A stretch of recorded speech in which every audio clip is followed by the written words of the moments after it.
What up? It's your boy, the Incredible Man. Yes, I'm back at it again, and this is the Youjo Senki movie, aka the Saga of Tanya, the evil movie. And I just watched it. I just finished it, and it was absolutely glorious. I loved every single moment. I'm not really going to go into the whole war ethics part of it, but let's just give it credit to where credit is due because it was absolutely fantastic, and I love the stuff that was going on. Like they actually showed and tactics and everything that was actually done in the real world war. There was a whole bunch of like real things that happened. Like it was good. Like if you haven't seen the movie, you should definitely go watch it, especially if you love Saga of Tanya the Evil. It was very good. Oh man, there's so much I want to discuss, but I don't want to go into so much. Do do do do do. Okay, we could talk about, first of all, let's give credit where credit is due as well for the I'm pointing like it's over here. The animation. The animation was absolutely epic, man. I was glued to the screen the entire time. There was nothing that made me kind of wonder, well, I can't tell what's going on in this scene, or this looks a little iffy. No, I loved every moment down to the parts where they even showed the dead soldiers, and when they were flying through the sky with the explosions and everything. So there was so much to give credit for in this movie that, I mean, I would need another video to just give credit to everything, because we have the animation itself, which was absolutely phenomenal. We have the scores that was played in the action sequences of the movie that was playing in the background. It made me feel so good hearing all of that wonderful music playing in the background, watching these wonderful action scenes. And then we had the sound effects that was just coming out of this, man. I was just listening to everything, made it feel like I was there. That's how good the picture was, and the animation quality, and the sound effects and the score were so good. And listening to it and hearing the sound effects made me feel like I was in the actual movie or in a theater just listening to it, because it was so good. It was so good. You can definitely tell they put their time and hard work into this movie, because it was absolutely fantastic. Um Story wise, it picked up pretty much basically right after the whole first season of the actual show, and it was kind of like a continuation slash sequel of the actual show. So I love that, and it was a continuation, but we got introduced to a lot of new characters, man. The main ones I'm going to focus on, of course, are the hold on, let me find it. I gotta go through. Hold on, I'll find it in a minute. Okay, we have Mary Sue, and we have. Okay, I don't think they have him on this list, but anyway, we have her lieutenant or captain or whatever, Drake. I can't remember his other name, but I know it's something Drake. So it was nice to see some newer characters, even from their squadron. We had some other characters that I would love to continue to see if we get a season 2, and I hope that we do, because this movie left me wanting so much more, man. But while I'm on the point, and I'm gonna cut this off, we could talk about Mary. Okay, well, before we talk about Mary, let's continue to talk about Tanya. Tanya done what she does always, man, and pretty much she has plans that she wants to implicate throughout the war. So she implicates her own plans, and she runs it by everyone in charge, and they pretty much agree and let her do whatever she pretty much wants to, especially when it comes to the war front itself. So that's always fantastic, and that they took that straight out of the probably out of the source material, but out of the first season of the anime as well, because she done her own thing then. But I love the fact that she done this time. She was a little bit more manipulative, if you get what I'm saying. I mean, because she done her own thing in the anime as well, but in this movie, she done some stuff, man. And I love the fact, and I'll say it again, I love how she treated her comrades in her battalion. I love the way she treats pretty much everybody else that, I keep pointing over here, everybody else that she comes in contact with, and unless they're like higher ups, like garbage. But her battalion, she treats with the utmost care, and she cares for them, man. And I love that about Tanya. So that's like when she does all this evil stuff, and and she's killing all these other people, I'm okay with it, for one, because it's a war. But I'm okay with her because I know deep down she dealing with being X, she's a little crazy. But other than that, she cares for her battalion, and it shows every time we see her on screen. And it just showed that so much more in this movie, especially like when they were fighting the heavy platoon of the Federation soldiers, and they were just flooding them with more soldiers and more soldiers. And when they were relaxing and having a drink, she was like, "You guys go ahead and have a drink, but I will admit you're gonna have a hell of a hangover tomorrow." So I love how she has that going with her battalion, and I love that. And we all know that they all respect her. And I love seeing, I have to cut their name on again because it's been so long, but I love seeing what's her name? Kurt.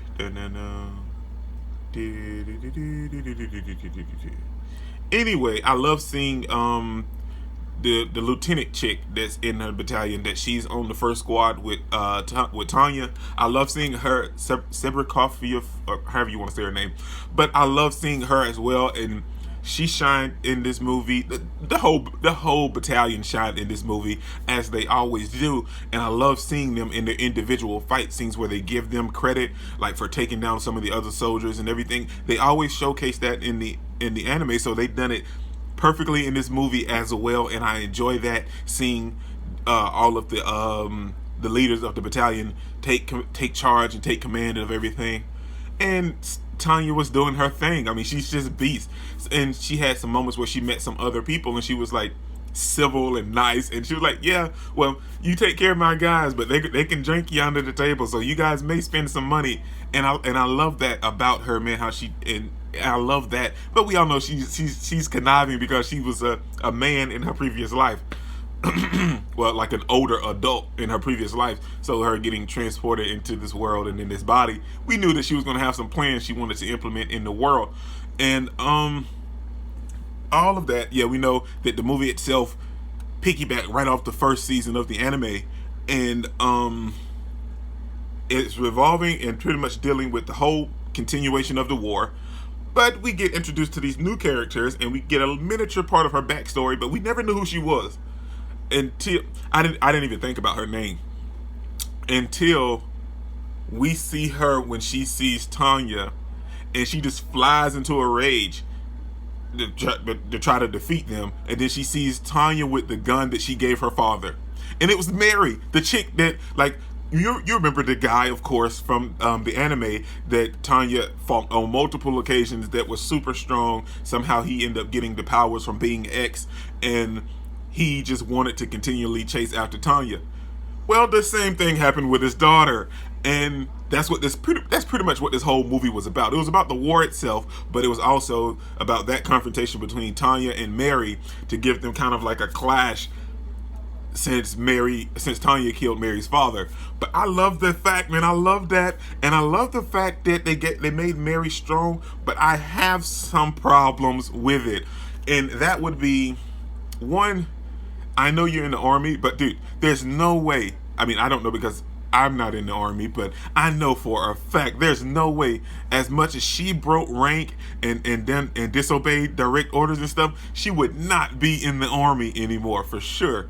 And even if they are a volunteer squad, also, like what her captain, lieutenant, or whatever said, you never make it about revenge. And I know that she could be super hurt, and I can't speak from personal experience because I don't know how that feels, but to have your father killed, and you know that his killer stole his weapon and just killed him and just straight murdered him and stuff, that you would be angry. I get that. But taking that onto the battlefield, causing recklessness for your other soldiers, she would have been kicked out and booted a long time ago. But I love the fact that they finally gave Tanya someone on Tanya's level. But the only thing is, man, dude, I know that she's strong because she pretty much has the same powers that Tanya has now.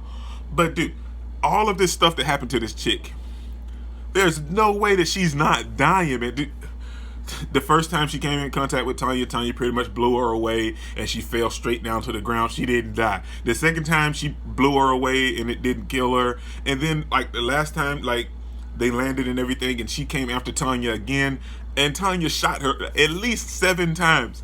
And then her captain or lieutenant comes and whisk her away. Dude, are you serious, man? Come on.